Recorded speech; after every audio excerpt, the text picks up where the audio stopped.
God is holy. And the wonderful thing about that holiness is that it could be touched through Jesus Christ. God becomes tangible through the Son, Jesus Christ. Do we really know Jesus? Or we think we know Him?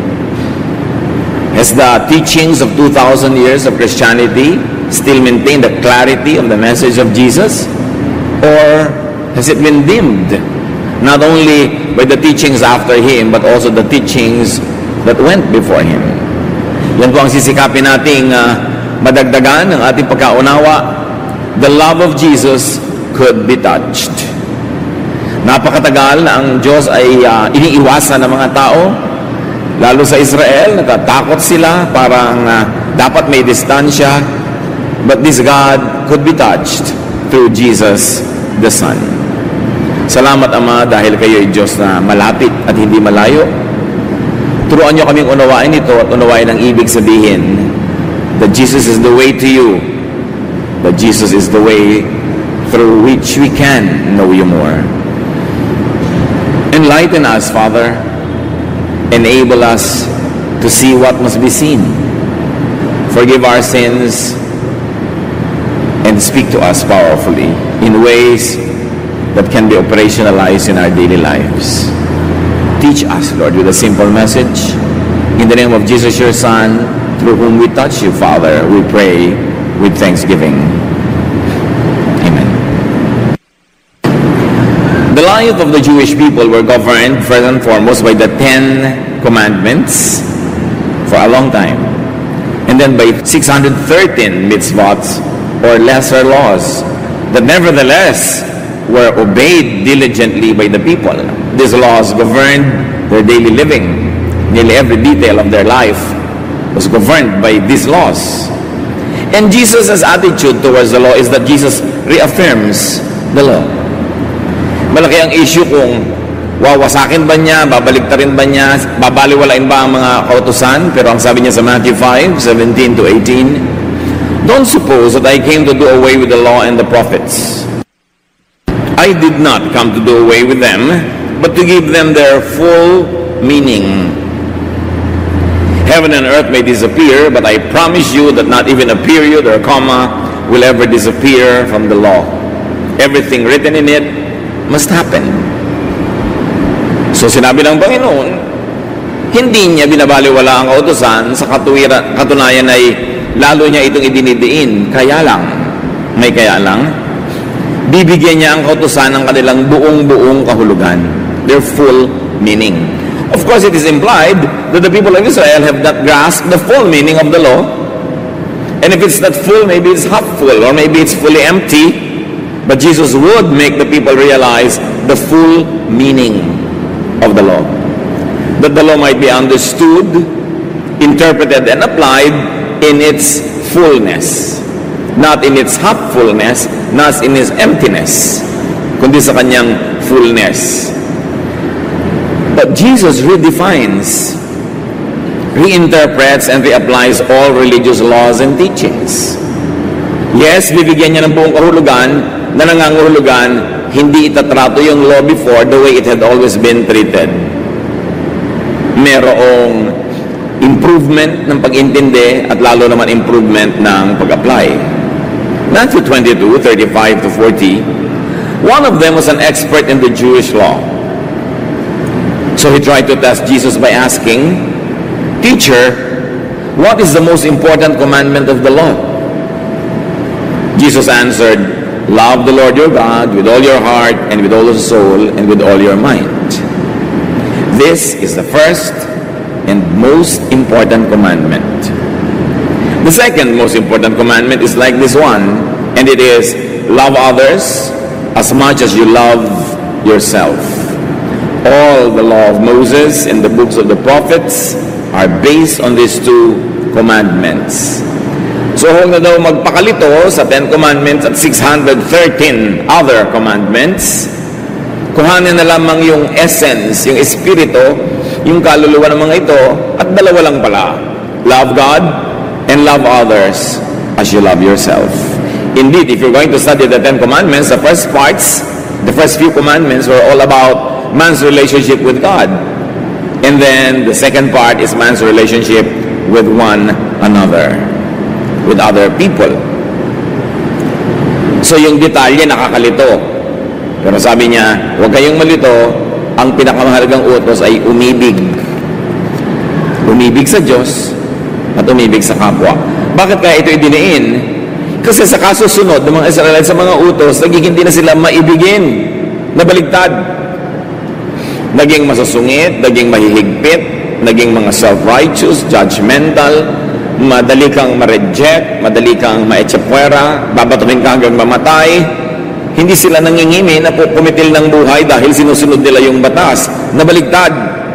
Yung batas pala pinairal para ka maging maibigin at para mag-ibigin ng mga tao, magkaroon ng kaayusan, pero naging baligtad at hanggang ngayon ginagamit ng ibang mga tao yung mga verses sa Bible para tungtungan ng kanilang mga galit, ng kanilang mga muhi sa kapwa at ng kanilang paninira sa kapwa dahil sinasabi nila, sabi ito ng verse. But Jesus says actually, the commandments are about love God and love your fellow men. This is what the law and the prophets are all about. How does Jesus actualize and demonstrate this love from before and above the law? Parang mahirap maintindihan yung sinasabi niya eh. Kasi it's in the realm of thought. Ideya lang. Love God, love your fellow men, and as you love yourself. Paano yun? Eh, ang dami-dami kong mga batas na dapat sundin. Mark 5:25-26. In the crowd was a woman who had been bleeding for 12 years. She had gone to many doctors, and they had not done anything except cause her a lot of pain. She had paid them all the money she had, but instead of getting better, she got only worse. Isa pang walang kamatayang kwento, ang kwento ng babaeng dinudugo. You know that in every home, when there's a lady in the house, all the other people, even the men, would know that its menstrual period is a difficult time. More difficult for others. Merong mga nagkakram sa mga stomachs, merong mga masama talaga ang pakiramdam. Iba-iba ang nararamdaman. Paano pa kung 12 years kang dinudugo? Ito ang kwento ng babae. At dito natin makikita kung anong ibig sabihin ni Lord na the law and the prophets are just about loving, love, and you will be well on your way to obeying all these commandments. So, merong babaeng dinudugo, ang dami na niyang pinuntahang doktor, naubos na pera, lalo lang siyang lumala at nasaktan. So, anong gagawin niya? This woman was suffering physically, but she was also suffering emotionally and spiritually. Under the religious system of Israel, a woman who is bleeding is considered unclean. And if you are unclean for 12 years, all the more that they have reasons to condemn you. Para hindi na maawa. She lived in a time and place when being a woman carried with it what could be a lifelong stigma. Ito lang naman, kamakailan lang naman nagkakaroon ng human rights ang mga lahat ng human beings. Hindi pa nga kompleto. Lalo na nung panahon na ito ni Jesus, ang mga babae walang human rights. Segunda klase ang pagtingin sa kanila. At ang tawag pa pagka sila ay dinudugo, unclean. It is associated with shame and there is a lot of isolation. Of course, the priests were not perfect then, as many priests are not perfect now. Their knowledge was imperfect. As Paul would say, our knowledge is imperfect, our prophecy is imperfect. Kaya pati yung mga notions nila about menstruation, many of them were wrong. Para bang kasalanan mo kasi yan, kasi babae ka, kaya ka nagme-menstruate, because they were not knowledgeable on the science of menstruation and reproductive health, as many priests today tragically are. Even the so-called wisdom and knowledge of ancient priests were ancient, incomplete, mostly superstitious and incorrect. Hindi lahat na sinasabi ng mga religious leaders ay tama because they too are human and they too are bound by the consciousness and the level of knowledge and awareness in their time. At dahil sa pinagsama-samang mga ganon, mababa ang pagtingin nila sa isang babae na dinudugo. Now, the ancient Jewish priests, of all priests in human civilization, feared blood almost the most. They had an aversion to blood. Allergic na allergic ang mga religious people sa Israel sa blood. So ano mga katuroan nila tungkol sa blood? Leviticus 15, 19 to 32. When a woman has her regular flow of blood, the impurity of her monthly period will last 7 days. And anyone who touches her will be unclean till evening. Anything she lies on during her period will be unclean. And anything she sits on will be unclean. Anyone who touches her bed will be unclean. They must wash their clothes and bathe with water, and they will be unclean till evening. So a lot of uncleanness is associated with menstruation. So hindi mo pwedeng hipuin ang babaeng dinudugo.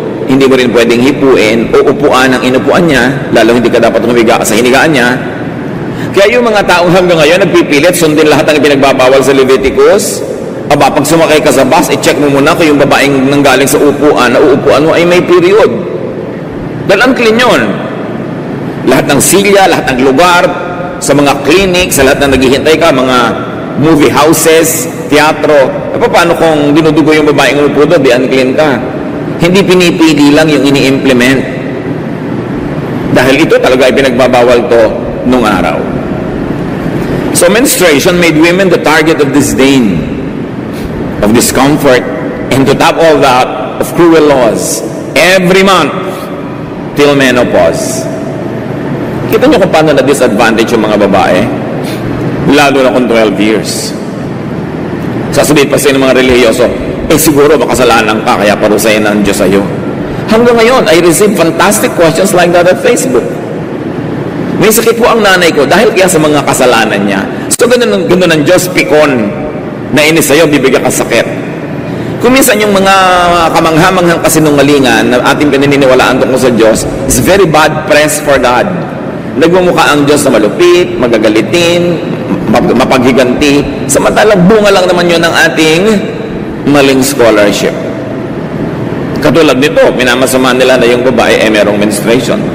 Mark 5, 27 to 28. Ano ang gagawin ng babaeng ito? Sa bagay, alam na rin naman natin. Kunwari, di nyo pa alam. The woman had heard about Jesus, so she came up behind him in the crowd and barely touched his clothes. She said to herself, if I can just touch his clothes, I will get well. Ang paniniwala niya, pag nahipo niya, damit man lang ni Jesus, siya ay gagaling. So the woman breaks the law to find healing, comfort, and wholeness. Dahil sa kasusunod niya sa law na yon, hindi naman siya gumaling. So ngayon, lalabas siya sa box ng tradisyon, lalabas siya sa box ng mga ipinagbabawal ng kanilang mga religious leaders, dahil naroon si Jesus at nabalitaan niyang maraming humihipo sa kanyang naggagalingan. Because the love of God could be touched through Jesus. Remember, simply sitting where a bleeding woman sat was forbidden. So, the woman tries not to break the law too much. Konti lang, sa dulo lang ng damit siya humawak. Pero humawak pa rin. Nangahas, pero hindi masyadong pangahas. Mark 5, 29 to 30. As soon as she touched them, her bleeding stopped. And she knew she was well. At that moment, Jesus felt power go out from him. He turned to the crowd and asked, who touched my clothes? Very cinematic. Madrama. Pagkahipo niya sa damit, sa laylayan ng damit ni Jesus, tumigil ang kanyang pagdudugo. At naramdaman niya, siyempre siya may katawan. Nararamdaman man niya pagka may menstruation ka, bigla kang natawa, alam mo rin, ay biglang maraming na-discharge, di ba? So, naramdaman din niya pag napahatching ka, etc., etc. So, ngayon, naramdaman niyang tumigil. As soon as the woman connected with Jesus, her bleeding stopped.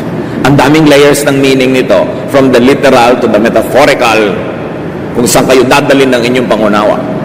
But this is what should happen when people really get connected with Jesus in faith, that healing should happen. Be it emotional, spiritual, or physical. But there are hindrances and barriers in touching Jesus, mostly religious. Religious laws and regulations, traditions, dogma. The woman knew she got well, you can tell, but Jesus asked who touched him. Power had gone out of him, naramdaman din yan. Dalawa lang sila na nakaramdam na may nangyayari. Yung iba, clueless.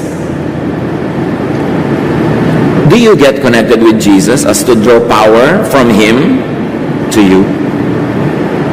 Do you get to connect with Jesus as to draw enough power from Him to heal you?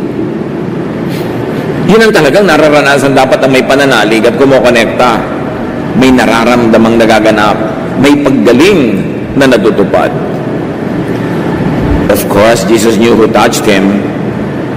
A bleeding woman. Woman na bleeding pa.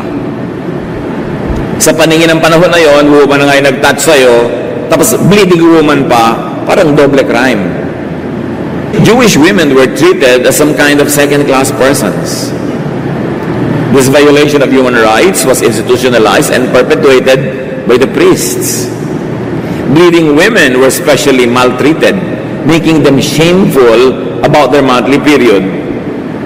Of course, this is characterized by ignorance, not knowing natural biological processes of the body. Up to very recently, menstruation was treated like a dreadful disease. Nung araw, pagka yung mga babae ay bibili nga ng mga pads, lihim pa yun. Ibubulong pa doon sa tindera at kailangan nakabalot pa sa supot o sa dyaryo. Ngayon nga, ina-advertise pa sa TV eh. So nagkaroon ng maraming luwag, no, para sa meron pang may wings, merong may mga feet, siguro merong mga kung ano-ano pa. Pero noon, inililihim. Until very recently, ang mga babae noon, pag may period, dahan-dahan lang silang nananahin ng kanilang mga kailangang gamitin sa dilim, sa sulok, na para bang may kahihiyan associated with it. Until very recently, ha? Then a bleeding woman, all of 12 years, touches Jesus. Can you imagine what it means? The large crowd was there but oblivious. Then, interestingly, Jesus makes it public. A very private transaction that happened between Jesus and the woman, without words, is now being made public. Jesus announces and asks, "Who touched my clothes?" Siyempre, lahat ng nasa paligid biglang titigil. Dahil bawat sinasabi ni Jesus, pinapansin. Who touched my clothes? Ano kaya ang goal niya? Papagalitan ba niya? Paparusahan ba niya? Hindi siyempre alam ng babae. Mark 5:31-32, His disciples said to Him, "Look at all these people crowding around you. How can you ask, who touched you?" But Jesus turned to see who had touched Him. Talagang lumingon ang Panginoon at tiningnan niya yung babaeng nilampasan na at nagtagpo ang kanilang mga mata and they knew what was going on. This was the woman who touched Him. The woman who received power from Him. The woman to whom the power that went out of Jesus went. Suddenly the world froze a moment to witness a very cinematic but a most cathartic revelation. A revelation which cleanses all menstruation. We should put more appreciation into this story because it changed forever our concept of menstruation. So who touched Jesus? Mark 5:33, the woman knew what had happened to her. She came shaking with fear and knelt down in front of Jesus. Then she told Him the whole story. Before one and all, the unclean woman comes out. She is bleeding, and that was also known as being unclean. How dare you, unclean woman, touch Jesus of Nazareth? But then, she touched another person, a man at that, and of all persons, Jesus pa. Clearly, she broke the law. But she is suffering terribly. She seeks the wellness and wholeness in Jesus. And she believes that by touching Jesus, she will get well. And now, Indeed, she is wed. Everyone heard this. What was meant to be a stealthy, a quiet, secret, discreet operation became a very public event. Why the attention? Why the noise? Why the very public disclosure? Because Jesus dignifies women. And here, Jesus dignifies even menstruation. Jesus decriminalizes the body's natural biological processes. Jesus vulgarizes, He makes popular women's issues. Hindi na pag-uusapan lang behind closed doors, in hushed voices, in the dark, but it will be discussed in a very public forum before men and women. He brings them to the center of public attention. By doing so, He takes away the stigma. Inalis niya yung hiya, yung kahihiyan, nakakambal ng bleeding. By giving the issue time and space, a face and a name, in a very objective and kind attention to the issues and causes of women, which is what also Jesus has done to the issues and causes of other weak people, those who fall in the cracks, those who had been weakened and exploited by society. Yun ang pag-ibig ni Jesus. Madali naman sanang kampihan na lang ni Jesus yung mga priests. Baka siya mismo, bigyan nila ng ranggo. Madali naman sanang iparot mo na lang yung mga official lines ng temple para yung makapangyarihang mga tao ay hindi mo makabangga. Madali naman sana na doon ka na lang kumampi sa mga makapangyarihan at nang-aapi kaysa sa mga naaapi. Pero yun nga ang dahilan kaya si Jesus pumunta sa lupa, to love, to seek and save the lost, to care for those who have been marginalized by society, those who have been suffering silently for thousands of years because they are oppressed by a very, very patriarchal system of society. So Jesus draws women out of the shadows into His light, out of silent suffering into energetic healing, out of marginalization into the center of community life. And if you're going to read the rest of the Gospels, Jesus was always surrounded by female leaders and followers who were going with Him all the way from Galilee even to Jerusalem. In fact, the women were the ones who never deserted Jesus up to His dying moment. Nandun sila lagi. Mark 5:34, Jesus said to the woman, "You are now well because of your faith. May God give you peace. You are healed and you will no longer be in pain." So the Lord honored and dignified the healing. It wasn't just going to be a secret healing and this woman might forever have some guilt about it, but the Lord brought the issue out in the open and declared blessing to this woman. Isang kompletong act of love. Which brings us to another point. Technically, Jesus breaks the law also. Kasi may law na hindi niya dapat ipuin o hindi niya dapat payagan siyang ipuin, pero in-affirm pa niya, in-approve niya, binigyan niya ng blessing. Kaya laging nalilig-galig ang religious institution kay Jesus. What to do with this Jesus who is forever setting aside the laws and the traditions to love His followers, making the priests look bad because they don't love that much. In fact, for them, what is important is to implement the laws and the rules. Kahit patayin ka pa, basta ma-implement. Now they are suffering by comparison. That's why they were listless. They were so bothered about the ministry of Jesus. And you really see at Jesus, He did not shame nor seek punishment for the law-breaking woman, but He let her get healed. So let's get to know Jesus more. To love, Jesus steps out and steps beyond the limits of religious law. What does that mean? It means a lot. Naiisang tabi niya ang mga kabusisian at mga detalye ng mga kaugalian at kautusan para ang mangibabaw ay pag-ibig, pagmamahal, pagpapagaling, pagbibigay ginhawa.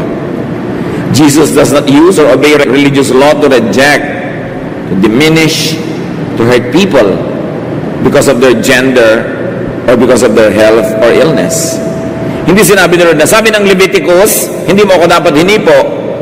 Sabi ng Leviticus, dapat kang parusahan. Sabi niya, sige, magaling ka na. Nawa magkaroon ka ng kapayapaan. Hindi siya nagko-quote ng kung ano-ano mga verses para lalong pahirapan ang mahirap ng buhay ng babaeng ito. Hinayaan niya na ang kapangyarihan ay lumabas sa kanyang katawan, lumipat sa babae at siya ay gumaling.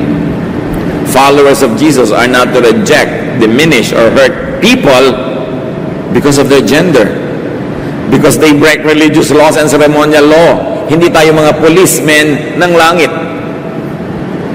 Hindi tayo mga paid armies. Tayo ay mga kapatiran na nagtutulungan, nagmamahalan, nag-aalalayan sa isa't isa. Hindi nagko-condemn to each other. Hindi naghahanap ng mali at hindi tatantarin ka ng mga verses pag may nakita na para mga balang ibinabaril sa iyo. Hindi yun na example ni Jesus. Kaya siya very, very controversial. At kaya siya very effective and powerful. Jesus does not place religious law above people's healing, wellness, or comfort. Also, not above people's dignity or feelings. Suyurin ninyo ang New Testament, lalo ang Gospels, at makikita niyong walang tinanggihan ng Panginoon. Dahil sabi ng verse na ganito, tatanggihan kita dapat. Dahil sabi ng ganito, tatanggihan kita. No, He accommodated them all. Nagpagaling pa nga siya kahit Sabat. Kasi sabi niya, kahit one day na lang at hindi na Sabat bukas, kailangan gumaling na siya. Ang tagal-tagal niya nagsasuffer. Maghihintay pa ng one day. Kahit namitas ng mga makakain yung mga alagad niya ng Sabat, sabi niya, nagugutom eh. Sabbath was made for man, not man for the Sabbath. Can you imagine one of the strongest institutions of Jewish civilization, the Sabbath, was being broken to be kind, to be good, to heal? Yun si Jesus na dapat nating kilalanin at sundan. And this Jesus respected the woman no matter her lowly estate at the time. Jesus wants people well. Gusto niya ang tao gumaling. Followers of Jesus should not make others unwell in the name of God, which could happen. Yung mga tao nga na hindi na may sakit, nagkakasakit pa sa puso, na-atake pa sa puso dahil sa ginagawa ng mga relihiyoso sa kanila. Now, Jesus gave a new command. Love, accept, receive people. Lalong-lalo pag nag-aaral-aral na naman mga tao tungkol sa Kapaskuhan, hindi naman yung moment of birth ang big thing eh. Ang big thing is why Jesus was born. What was His mission? His mission was to be the door through which people can enter the Father. Jesus was the one through whom we could experience the divine. And how does one experience the divine? First, as Jesus taught everyone, first by being fully human and humane. Bago ka mag-ambisyon na gumraduate sa pagiging human lamang at maging napaka-espiritual, dapat mo nang maging buong-buo at ganap na tao ka. Nagpapakatao, nakikipagkapwa-tao, at pagka ito'y nasagad mo na, doon ka palang aangat at makakarating sa susunod na level of spirituality. But you cannot short-circuit the system and you cannot make a shortcut by turning from an imperfect human to a spiritual entity. You first have to be human. That's why Jesus was human. Fully human. At anong ipinakita niya sa ibig sabihin ng pagiging tao? Yung nakikita natin sa kwentong ito at sa marami pang ibang kwento, na ang tao nagpapakatao at nakikipagkapwa-tao. Hindi niya ginagamit ang relihiyon para siya maging mabangis, para siya maging malupit. Ginagamit niya ito para pagkunan ng lakas, para maging mabuti, mabait sa kapwa-tao. So nagbigay siya ng bagong command dahil nakakalito na nga naman 10 commandments, 613 mitzvots, tas ang dami pa mga unwritten laws sa kanilang pamumuhay. John 13:34-35. But I am giving you a new command. You must love each other just as I have loved you. If you love each other, everyone will know that you are my disciples. So sabi ni Lord, kung nalilito na kayo, kalimutan nyo na lahat ng command. Eto na lang ang tandaan nyo, ha? At siguro naman matatandaan nyo na ito. Love one another. Paano pa yung utos ng ganitong chapter, ng ganitong verse? Magiging loving ka ba sa kapwa mo? Hindi po. Love is the greatest commandment. It is greater than that commandment. Magiging loving ka ba? Pagka naging ganyan ka, pinagpilitan mo yung mga regulasyones. Hindi po. Ano ba sinabi ni Jesus sa mahalaga? Di ba to be loving? So you set aside legalism. You set aside traditions in order to love. At sabi ni Jesus, pag maibigin na kayo, malalaman ng mundo na kayo nga ay aking mga tagasunod, mga alagad. Hindi kayo makikilala dahil sa galing ng inyong mga turo. Hindi kayo makikilala dahil sa galing ng inyong mga kanta. Hindi kayo makikilala dahil kung anong sinusuot nyo, hindi sinusuot, kinakain at hindi kinakain, haba ng buhok o haba ng palda. Makikilala kayo kung kayo ay loving.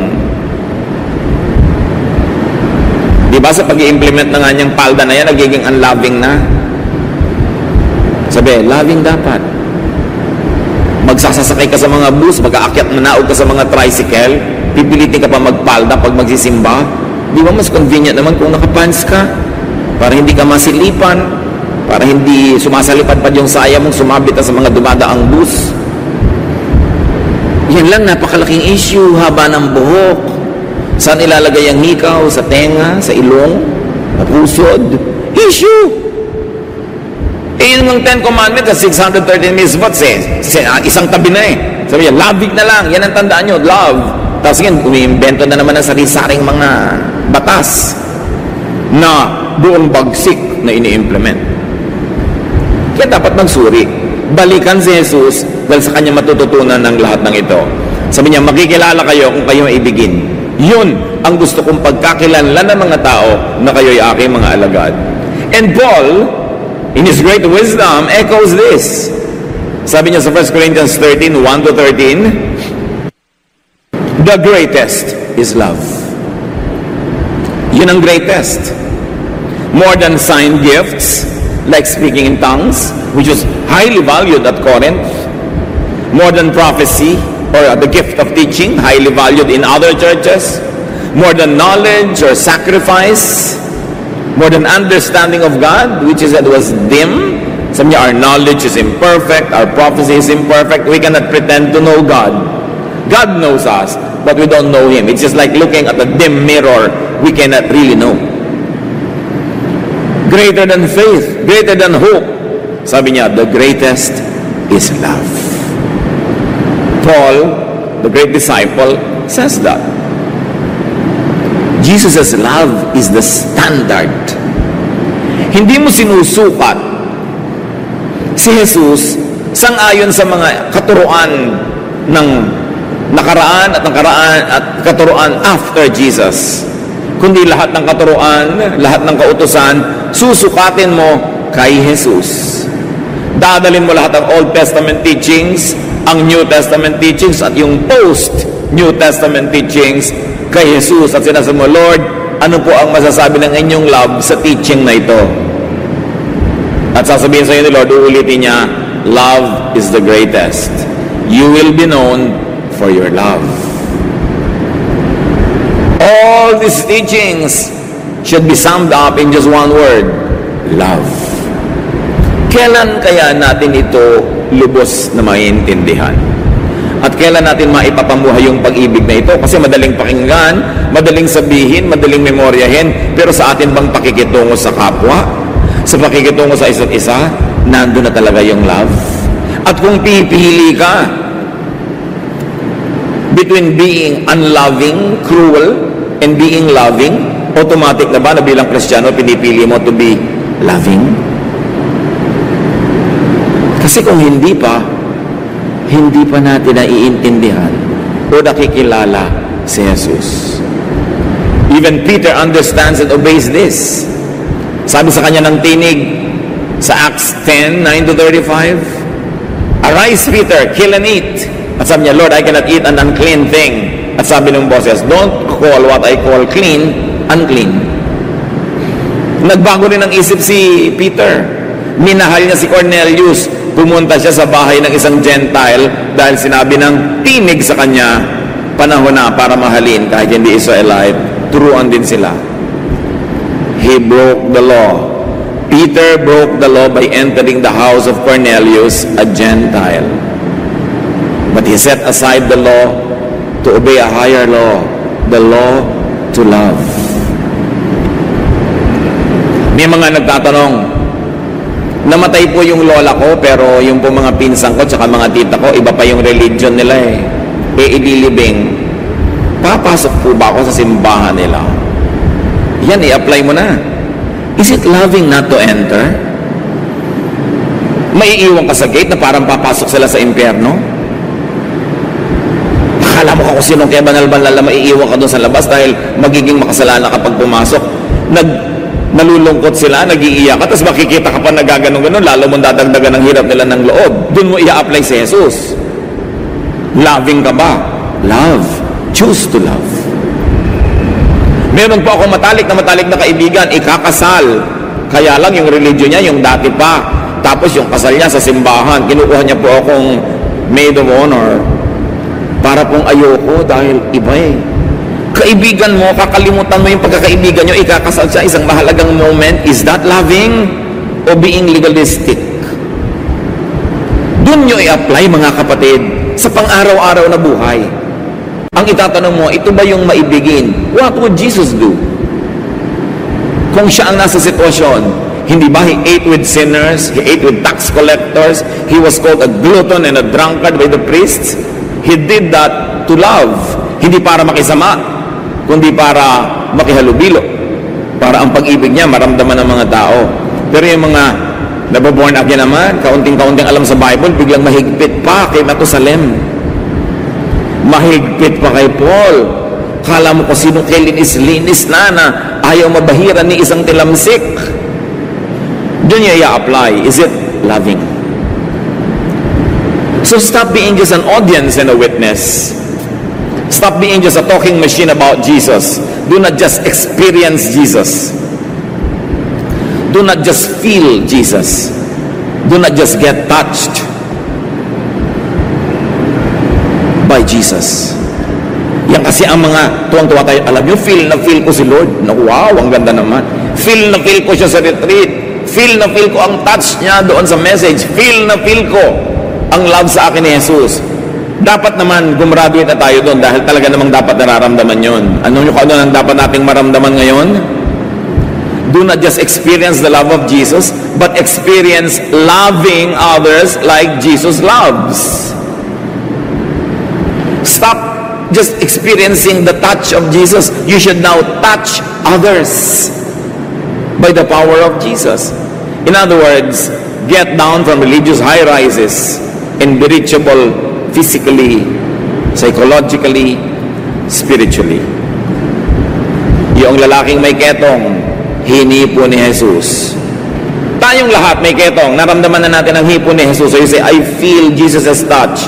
Pero etong tanong, have you touched your leper already? May taong may leprosy and needs your touch. Have you touched that person? Have you healed the person with your words, with your forgiveness, with your acceptance?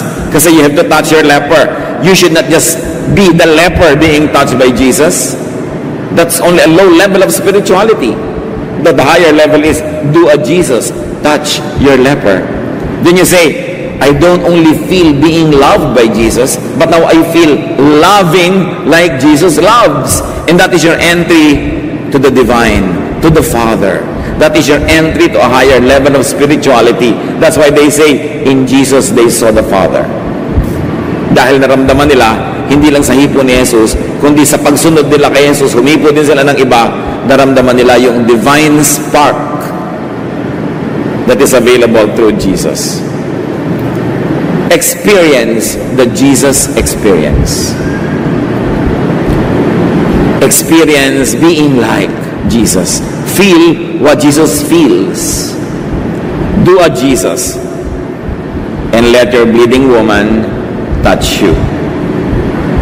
Sino po ang bleeding woman nyo, mga kapatid? May isang tao, bleeding, suffering, pero talagang mahipo lang kayo, pahipo lang kayo, entertainin nyo lang, acceptan nyo lang, i-affirm nyo lang, gagaling. Tinitikis nyo ba? Kasi habang tinitikis nyo yan, you are not yet doing a Jesus. You must have received the love and forgiveness of Jesus, but have you already given this forgiveness to others? Kailangan kumpleto yung cycle. Hindi ka lang recipient, giver ka na rin. Hindi ka lang nag-i-inhale, nag-i-exhale ka na rin. Let the weak draw power from you. Yun ang do a Jesus. Lahat naman tayo may strength. Yung strength nyo ba, ginagawa nyo available for the weak ones to benefit from you? That is doing a Jesus. Hindi lang hingi ng hingi, nagbibigay. Hindi lang humihingi ng tawad, nagpapatawad.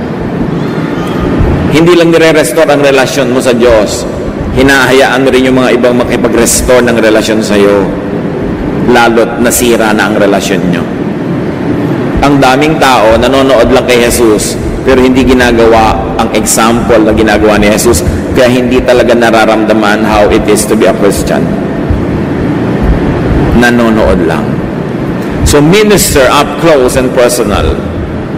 Get out of and beyond your comfort zone to love and to heal. Be tangible. Bend and reach out to be touched by others. And let your unclean woman touch you if that would give her healing, whatever it means. Let your suffering, bleeding woman that some religious law forbids you to touch you. Like Jesus, allow others to set some religious laws aside to find comfort and rest. Huwag pag nandun kayo, pinapahirapan nyo ang loob ng kapwa, binabaril nyo ng mga verses. Use the verses to love, to affirm, to accept. And if you have to set them aside for a while, controversial as it may sound, that is what Jesus did. So pipili ka lang talaga kung sinong model mo, sinong susundin mo. Set some religious laws aside, if you must, to give comfort and rest. Matthew 11:28 to 29.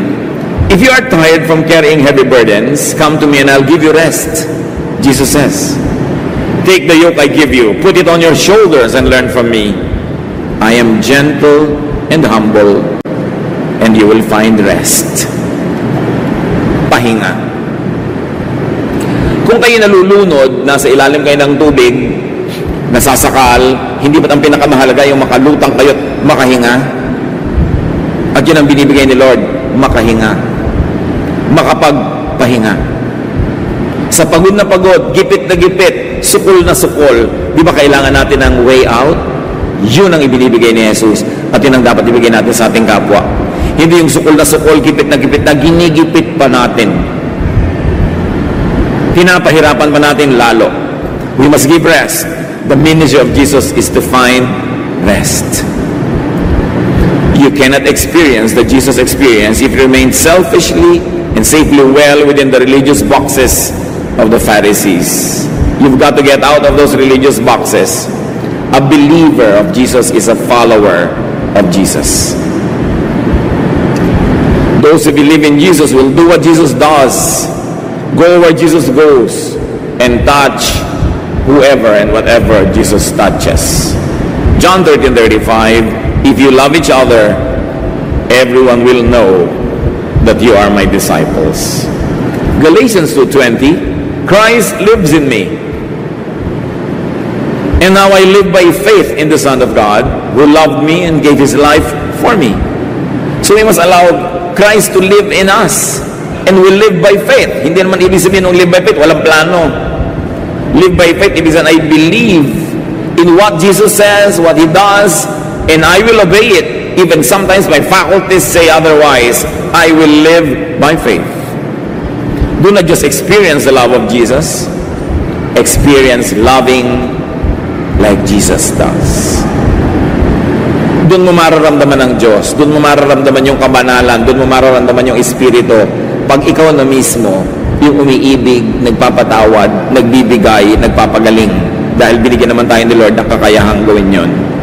Do not just receive Jesus' love. Give love like Jesus gives. Do not just get accepted by Jesus. Accept others like Jesus does. Sabi ng Psalm 34:8, taste and see that the Lord is good. So dapat ang ating mga kapwa-tao sa pamamagitan natin matikman, malasap, maranasan nila ang kabutihan ng Diyos. So step out of and beyond the limits of tradition to love. Napakahalaga mga kapatid.